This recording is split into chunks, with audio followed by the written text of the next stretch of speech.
तर नमस्कार मित्रांनो, तुमचं स्वागत आहे माझ्या नवीन ब्लॉगमध्ये। तर आपल्याला जायचं होतं कारंजा लाडला शोसाठी। तुम्ही बघू शकता इथं मी बॅग वगैरे पॅक करत होतो। त्यानंतरला आपण आलो होतो साऊंडच्या गाडीपाशी। साऊंडची गाडी पण रेडी झाली होती। त्यानंतरला आपण निघालो होतो 12:30 वाजता कारंजाला जाण्यासाठी। तिथे गेल्याच्या नंतरला मित्रांनो आपल्या मंडळाने राहण्यासाठी एकदम मस्त अशी सोय केली होती। त्याच्या दुसऱ्या दिवशी मित्रांनो आपण आवरून रेडी वगैरे झालो होतो। आपल्याला जायचं होतं आपल्या शोपाशी। तर सगळ्यात आधी आपण गेलो होतो आप्पा साऊंडपाशी। तिथं गेल्याच्या नंतरला त्यांनी 4x4 टॉपचा पूर्ण सेटअप लावून रेडी केला होता। त्यानंतरला भरपूर अशी गर्दी होती त्या साऊंडपाशी। तुम्हाला तर माहितीच आहे आपला सगळा विषय लाईव्ह असतो। दादाने तिथे एम्प्लिफायरची सेटिंग वगैरे करून घेतली। त्यानंतरला तिथं दादाचे फॅन फॉलोअर्स भेटले।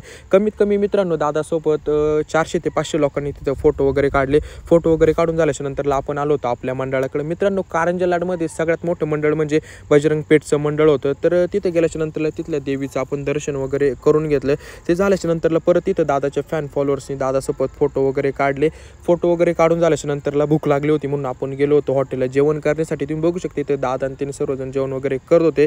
त्यानंतरला आपण परत आलो होतो साऊंडपाशी। मित्रांनो आपलं कॉम्पिटिशन चालू होणार होतं 3-3:30 वाजता। तर आपल्या साऊंडची गाडी बाहेर होत होती। तिथं भरपूर गरमी होती म्हणून तिथं लस्सी वगैरे घेतली।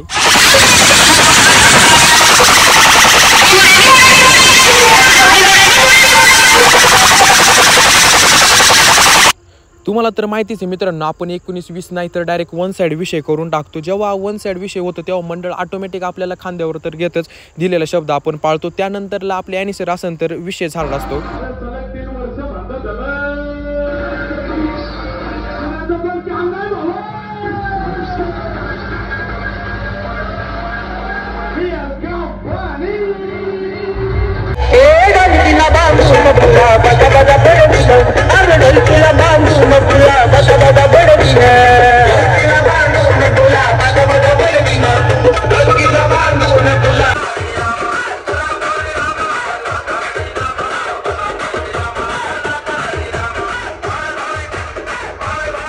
लोकांचं मन आकर्षित होण्यासाठी मंडळाने असं काहीतरी केलं होतं। त्यानंतरला आपलं कॉम्पिटिशन होणार होतं शिवमुद्रासोबत। तर चला बघ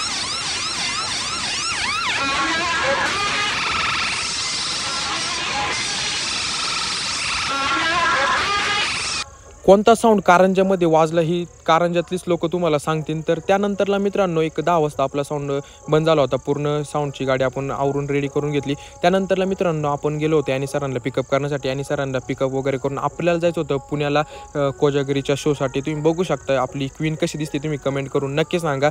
तर असं होतं आजचा आपला दिवस। जर तुम्हाला आवडला असेल तर लाईक करा, कमेंट करा, शेअर करा आणि फॉलो करायला विसरू नका। धन्यवाद।